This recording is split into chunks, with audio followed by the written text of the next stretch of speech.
Video like जरूर कर लीजिए और ऐसे वीडियो लगातार फ्री में पाने के लिए चैनल को तुरंत सब्सक्राइब कर लीजिए और बेल आइकन को जरूर टैप कर लीजिए ताकि आगे भी सारे वीडियो आपको मिलते रहे। यूट्यूब में फॉलो करते हैं तो प्लीज ये वाला फ्री टेलीग्राम चैनल जरूर ज्वाइन कर लीजिएगा। सारे नोटिफिकेशन सारे अपडेट यहीं पे आते हैं, ध्यान रखिए। आज के अपने सेशन को सबसे पहला यहाँ पर जो हमारा क्वेश्चन है इसमें यहाँ पर पूछा गया है कि राज्य खाद्य आयोग की स्थापना किस नियम या फिर किस कानून के तहत की जाती है। अब ये राष्ट्रीय खाद्य सुरक्षा अधिनियम 2013 है, 2019 या फिर 2020। तो सही आंसर यहाँ पर हमारा क्या आएगा, ऑप्शन ए यानी कि राष्ट्रीय खाद्य सुरक्षा अधिनियम 2013। इसके तहत राज्य खाद्य आयोग की स्थापना की जाती है। ठीक है, चलो इसके बाद चलते हैं नेक्स्ट क्वेश्चन पे। अगला क्वेश्चन जो है इसमें आपसे पूछा गया है कि निम्नलिखित में से कौन सा सुमेलित नहीं है। एक तरफ आपको पशु दिए हुए हैं और एक तरफ उनकी नस्ल दी हुई है। भैंस की बात करें, भदावरी। अब आपको बताना है कि सुमेलित कौन सा नहीं है। ठीक है, तो ये पहला तो हमारा यहाँ पर सुमेलित है। इसमें भैंस की एक नस्ल होती है आपकी भदावरी, गाय की एक नस्ल होती है सिंधी, बकरी की जमुना पारी, ये एक नस्ल होती है। जबकि भेड़ की जो यहाँ पर दिया हुआ है थार पारकर, ये नस्ल नहीं होती है। ठीक है, हमारा आंसर क्या आएगा, ऑप्शन डी। ऑप्शन डी जो होगा वो यहाँ पर हमारा सही आंसर होगा, बिकॉज हमें यहाँ पर सिलेक्ट करना था कि कौन सा जो है कि वो सुमेलित नहीं है। दोस्तों वीडियो में आगे चलें इससे पहले एक बहुत इंपॉर्टेंट सूचना है आप लोगों के लिए। अगर आप लोग उत्तर प्रदेश पीसीएस 2024 के लिए तैयारी कर रहे हैं, आप समीक्षा अधिकारी के लिए तैयारी कर रहे हैं या फिर बीईओ के लिए तैयारी कर रहे हैं, किसी भी संस्थान को ज्वाइन करने से पहले उसके बारे में ज़रूर जानिएगा। स्टडी फॉर सिविल सर्विसेज के बारे में यहाँ पर मैं आपको बताने जा रहा हूँ कि ये जो आप अपने स्क्रीन पर देख रहे हैं ये वो क्वेश्चन है जो एग्जामिनेशन में आपसे पूछा गया है और ये है हमारा कंटेंट जहाँ से डायरेक्टली ये क्वेश्चन आपके लिए हमने पहले ही अवेलेबल करवाया था। तो इन टोटल अगर हम बात करें तो आपका 125 क्वेश्चन से ज़्यादा क्वेश्चन आपको स्टडी फॉर सिविल सर्विसेज के मटेरियल से ही मिले हैं। दैट मीन्स कि अगर आपने स्टडी फॉर सिविल सर्विसेज को ज्वाइन किया हुआ है तो आपका सिलेक्शन इंश्योर हो जाता है। ये पेड क्विज है, अगर आपने पेड क्विज ज्वाइन कराया तो पेड क्विज में भी देखिए यहाँ पर डायरेक्टली क्वेश्चन है और वही क्वेश्चन आपके एग्जाम में पूछा गया है। कुछ भी ऐसा नहीं है जो यहाँ पर स्टडी फॉर सिविल सर्विसेज के द्वारा ना करवाया गया हो। ऑलमोस्ट सारे क्वेश्चन आपको ऐसे ही देखने को मिल जाएंगे स्टडी फॉर सिविल सर्विसेज के थ्रू जो जिनको करवाया गया है और एग्जामिनेशन में वो डायरेक्टली क्वेश्चन यहाँ पर पूछे गए हैं। आप लोगों को ये मेरा सजेशन है कि अगर आप लोग तैयारी कर रहे हैं बीईओ की, आरओ की, उत्तर प्रदेश पीसीएस की, तो ये जो आप अपनी स्क्रीन पे नंबर देख रहे हैं 7523864455, 8564880530, 9696066089, इन तीनों में से किसी भी नंबर पर कॉल या व्हाट्सएप के माध्यम से हमसे संपर्क कर सकते हैं। इसके अलावा ज्ञान सर से व्हाट्सएप के माध्यम से आप संपर्क करना चाहें तो आप ये 7838692618 इस नंबर पर आप बात कर सकते हैं। देखिए यहाँ पर ये बताना सिर्फ इतना सा ही मेरा पर्पस है इसको बताने का, ताकि आप किसी और के ट्रैप पे ना फंसें। आप वहाँ से अपनी तैयारी को स्टार्ट करें, उनके मार्गदर्शन में अपनी तैयारी स्टार्ट करें जहाँ से आपकी सफलता सुनिश्चित हो। क्योंकि आज की डेट में अगर आप बात करें तो भाई समय ये सबसे कीमती है। जो मनी है वो इतनी वैल्यू नहीं रखती, बट आपका टाइम बहुत मायने रखता है। एक साल जो आपकी तैयारी होगी वो डिसाइड करेगी आपका पूरा आने वाला फ्यूचर। आप अपने टाइम को वेस्ट बिल्कुल ना करें, वहाँ इन्वेस्ट करिए जहाँ पर आपका सिलेक्शन इंश्योर हो रहा है। तो ये स्टडी फॉर सिविल सर्विसेज के थ्रू जो पढ़ाया गया है, जो स्टडी मटेरियल प्रोवाइड किया गया है, उसी के यहाँ पर ये स्क्रीनशॉट है जिससे आपको ये पता चल रहा है कि भाई कौन कौन से क्वेश्चन आए और कहाँ से क्वेश्चन आए हैं। एक एक चीज़ आपको यहाँ पर देखने को मिलेगी स्टडी फॉर सिविल सर्विसेज के स्टडी मटेरियल से पूछी गई है, जो अभी पीसीएस का 14 मई को पेपर हुआ है। मुझे लगता है कि आप लोगों को ये जानकारी होना बेहद ज़रूरी है कि आपको कहाँ इन्वेस्ट करना चाहिए, किसके मार्गदर्शन में अपनी तैयारी करनी चाहिए। ज्ञान सर को आप तुरंत ज्वाइन करिए, स्टडी फॉर सिविल सर्विसेज को। जो नंबर्स मैंने आपको बताए उन नंबर्स पर कॉल करिए और Uttar Pradesh PCS, RO, BEO, even अगर आप लोग वीडियो की तैयारी कर रहे हैं तो वीडियो के भी लेटेस्ट बैच को लॉन्च किया गया है जिसके थ्रू आप पूरी तैयारी कर सकते हैं। ठीक है, फिर मिलते हैं। इसके बाद अगले क्वेश्चन की बात करते हैं। यहां पर पूछा गया है नीली क्रांति का संबंध है खाद्यान्न उत्पादन से, तिलहन उत्पादन से, दूध उत्पादन से, फिर मछली उत्पादन। Blue revolution this is related with fish production, यानी कि मछली उत्पादन। ठीक है, चलो नेक्स्ट क्वेश्चन पे चलते हैं। अगला क्वेश्चन यहां पर है जिसमें यहां पर आपसे पूछा गया है सर्वाधिक प्रवासी जनसंख्या पाई जाती है ओशिनिया में, अफ्रीका में, यूरोप में, यूएसए और कनाडा में। कहाँ पर सबसे ज़्यादा प्रवासी आबादी पाई जाती है? तो सही आंसर क्या आएगा आपका ऑप्शन सी, यानी कि यूरोप। इसके बाद नेक्स्ट क्वेश्चन की बात करते हैं, क्वेश्चन नंबर 155। अब यहां पर आपसे पूछा गया है कि पीली क्रांति यानी कि येलो रिवॉल्यूशन, इसका संबंध किससे है? तो सही आंसर क्या आएगा यहां पर? तिलहन। तिलहन से संबंध है पीली क्रांति का। ठीक है, इसके बाद अगले क्वेश्चन की बात करते हैं। यहां पर पूछा गया है विश्व में हरित क्रांति के जनक ये कौन है? Norman E Borlaug, M S Swaminathan, G S Khush या फिर बीपी पाल?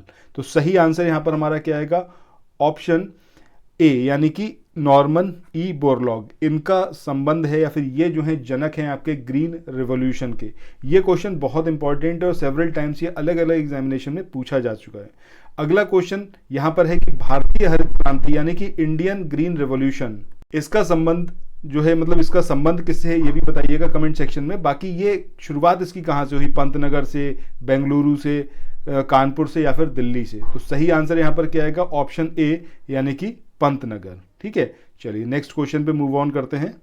अगला क्वेश्चन जो है यहाँ पर आपसे पूछा गया है कि भारत में शुरू हुई हरित क्रांति से कौन सा व्यक्ति जुड़ा नहीं था? अगर एम एस स्वामीनाथन की बात करें तो ये तो इंडिया में ग्रीन रेवोल्यूशन के जनक रहे हैं, सो ये तो हैं ही। इसके बाद सी सुब्रमण्यम, इंदिरा गांधी, रफ़ी अहमद किदवई, इन तीन की बात करें इनमें से कौन है जो कि हरित क्रांति से रिलेटेड नहीं रहा है? आपको ये बताना है। तो रफ़ी अहमद किदवई की बात करें तो इनका रिलेशन नहीं रहा है, जबकि इंदिरा गांधी, सी सुब्रमण्यम और एम एस स्वामीनाथन, इन तीनों का संबंध इंडिया में जो ग्रीन रेवोल्यूशन हुआ था उससे रहता है। ठीक है, उससे संबंध है, बट रफ़ी अहमद किदवई इनका रिलेशन नहीं है। नेक्स्ट क्वेश्चन की बात करते हैं। अगला क्वेश्चन यहां पर है कि एशिया का सबसे बड़ा नगर ये कौन सा है? शंघाई है, मुंबई है या फिर ये आपका ओसाका है या फिर टोक्यो है? तो सही आंसर क्या आएगा आपका? ऑप्शन डी यानी कि टोक्यो, ये एशिया का सबसे बड़ा नगर है। इसके बाद अगले क्वेश्चन की बात करते हैं। यहां पर पूछा गया है सार्वजनिक वितरण प्रणाली यानी कि पब्लिक डिस्ट्रीब्यूशन सिस्टम के माध्यम से वितरित खाद्यान्नों के मूल्य में जो वृद्धि होती है उसका कारण क्या है? ठीक है, ये आपको बताना है। मतलब पीडीएस सिस्टम के थ्रू जब खाद्यान्नों को वितरित किया जाता है तो उसमें मूल्य वृद्धि का क्या कारण है? अब पहला यहाँ पर दिया हुआ है कि किसानों को लाभकारी मूल्य प्राप्त करने की अनुमति देना, दूसरा खाद्यान्नों की खपत को नियंत्रित करना, तीसरा योजना में शामिल सब्सिडी के बोझ को कम करना। ठीक है, तो सही आंसर हमारा क्या होगा? ऑप्शन सी, क्योंकि जो पीडीएस सिस्टम के थ्रू खाद्यान्न वितरित किया जाता है उसको सब्सिडाइज रेट पर दिया जाता है। रीज़न बीइंग कि जो हमारी एक बहुत बड़ी पॉपुलेशन है जो 2 वक्त की रोटी कमाने के लिए मोहताज है एक तरीके से कहिए, या फिर उसको बहुत मशक्क़त करनी पड़ती है और उसके पास इतने साधन नहीं है कि अपने लिए वो लाइवलीहुड कमा पाए, तो उसके लिए उसको सपोर्ट करने के लिए सरकार के द्वारा पीडीएस सिस्टम को शुरू किया गया था ताकि सरकार की तरफ से अनाज जो है वो सस्ते रेट पर मुहैया कराई जाए। अब जैसे ही सब्सिडी के बोझ को कम करने की बात होती है तो ऑब्वियस सी बात है सब्सिडी का बोझ जब कम किया जाएगा तब क्या होगा? मूल्य में वृद्धि होगी। इसके बाद नेक्स्ट क्वेश्चन की तरफ चलते हैं। अगला क्वेश्चन जो है यहाँ पर बात करी गई है ऑपरेशन फ्लड निम्नलिखित में से किससे संबंधित है? बाढ़ नियंत्रण, दूध उत्पादन, मछली उत्पादन या फिर पीने के पानी की व्यवस्था? तो सही आंसर क्या आएगा आपका? ऑप्शन बी यानी कि दूध उत्पादन, इसका संबंध किससे है आपका? ऑपरेशन फ्लड से। इसके बाद अगले क्वेश्चन की बात करते हैं। इस क्वेश्चन में यहाँ पर पूछा गया है 1950-1990 के दौरान खाद्यान्न उत्पादन में 3 गुना से अधिक वृद्धि के बावजूद भारत में भूख से मुक्ति के सही अर्थों में भोजन में आत्मनिर्भरता हासिल नहीं की जा सकी है। इसके निम्नलिखित में से कौन से कारण हैं? पहला, हरित क्रांति देश के छोटे हिस्सों तक ही सीमित रही। सही बात है। अच्छा, कमेंट सेक्शन में बताइएगा ग्रीन रेवोल्यूशन की जब हम बात करते हैं तो इंडिया के कौन कौन से प्रदेश हैं जहां पर ग्रीन रेवोल्यूशन का सबसे ज़्यादा इम्पैक्ट हुआ। अगला यहाँ पर स्टेटमेंट है गरीबों की कमाई की तुलना में भोजन की लागत बहुत अधिक है। ठीक है, ये वाली बात भी यहाँ पर सही है। इसके बाद तीसरे स्टेटमेंट की बात करें, यहाँ पर बोला गया है कि मोटे अनाज की तुलना में गेहूं और धान पर अधिक बल दिया जाता है। This is also correct. So पहले, दूसरा और तीसरा ये 3 स्टेटमेंट तो करेक्ट हैं। चौथे स्टेटमेंट की बात करें तो हरित क्रांति का लाभ मोटे तौर पर खाद्य फसलों के बजाय नकदी फसलों को मिला है। ठीक है, ये चीज़ यहाँ पर इनकरेक्ट है। सो पहले 3 यहाँ पर हमारे सही स्टेटमेंट है, यानी कि आंसर हमारा वो होगा जिसके अंदर ये 3 स्टेटमेंट शामिल हों। ठीक है, सो यहाँ पर जो आंसर आएगा वो क्या आएगा आपका? ऑप्शन ए यानी कि 1, 2 एंड 3। इसके बाद मूव ऑन करते हैं नेक्स्ट क्वेश्चन पे। अगला क्वेश्चन यहाँ पर है कि इसमें पूछा गया है भारत के किन राज्यों ने हरित क्रांति से अधिकतम लाभ प्राप्त किया। जो अभी मैं आपसे पूछ रहा था वो क्वेश्चन आया हुआ क्वेश्चन है, जिसको यहाँ पर ऑलरेडी इंक्लूड किया हुआ है। अब ये बिहार, पश्चिम बंगाल, असम है, राजस्थान, गुजरात, महाराष्ट्र है, पंजाब, हरियाणा, पश्चिमी यूपी है, या फिर आपका तमिलनाडु, आंध्र प्रदेश और केरल है। तो सर्वाधिक जो लाभ है हरित क्रांति यानी कि ग्रीन रिवॉल्यूशन से, वो कौन कौन से स्टेट को हुआ है? तो पंजाब, हरियाणा और वेस्टर्न यूपी, इस क्षेत्र में हरित क्रांति का सर्वाधिक लाभ जो है वो हुआ है।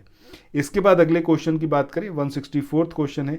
यहाँ पर पूछा गया प्रधानमंत्री द्वारा प्रस्तावित दूसरी हरित क्रांति में सम्मिलित नहीं है। पहला स्टेटमेंट, भारतीय किसानों को वैश्विक कृषि व्यापार में भाग लेने में मदद करना। दूसरा स्टेटमेंट है कटाई के बाद की बर्बादी को कम करना। तीसरा है फसलों के भंडारण में सुधार। और चौथा स्टेटमेंट है कृषि में प्रत्यक्ष निवेश को प्रोत्साहित करना। सो कौन सा है जो दूसरी हरित क्रांति में सम्मिलित नहीं है? तो यहाँ पर आंसर हमारा होगा ऑप्शन डी, क्योंकि यहाँ पर जब कृषि में हम प्रत्यक्ष विदेशी निवेश या फिर डायरेक्ट फॉरेन इन्वेस्टमेंट की बात करते हैं तो इस चीज़ को प्रोत्साहित करना इसमें शामिल नहीं है। तो आंसर हमारा क्या आएगा? Option D. इसके बाद नेक्स्ट क्वेश्चन पे मूव ऑन करते हैं, क्वेश्चन नंबर 165। इस क्वेश्चन में यहाँ पर पूछा गया निम्नलिखित कृषि पद्धतियों में से कौन सी एक पर्यावरण अनुकूल है, यानी कि जो एनवायरनमेंट को सपोर्ट करने वाली है वो कौन सी है? उच्च उपज वाली किस्मों की खेती, कांच के घरों में पौधे लगाना, झूम खेती या फिर जैविक खेती। तो सही आंसर क्या आएगा आपका? ऑप्शन डी, यानी कि ऑर्गेनिक फार्मिंग या फिर जैविक। इसके बाद अगला क्वेश्चन है, यहाँ पर आपसे इसमें पूछा गया है कि initiative for nutritional security through intensive millet promotion, इसके संदर्भ में निम्नलिखित में से कौन सा कथन है जो कि सही है? ठीक है, सो पहला यहाँ पर स्टेटमेंट है कि इस फसल का उद्देश्य बेहतर उत्पादन और कटाई के बाद की जो तकनीकें इनको प्रदर्शित करना और क्लस्टर दृष्टिकोण के साथ एकीकृत तरीके से मूल्यवर्धन तकनीकों का प्रदर्शन करना। ठीक है, दूसरा है गरीब, छोटे, सीमांत, आदिवासी किसानों की इस योजना में बड़ी हिस्सेदारी है। थर्ड स्टेटमेंट है योजना का उद्देश्य या फिर योजना का महत्वपूर्ण उद्देश्य वाणिज्यिक फसलों यानी कि कमर्शियल क्रॉप्स के किसानों को पोषक तत्वों और सूक्ष्म सिंचाई उपकरणों के महत्वपूर्ण आदानों की मुफ्त किट देकर बाजरा की खेती में स्थानांतरित करने के लिए प्रोत्साहित करना है।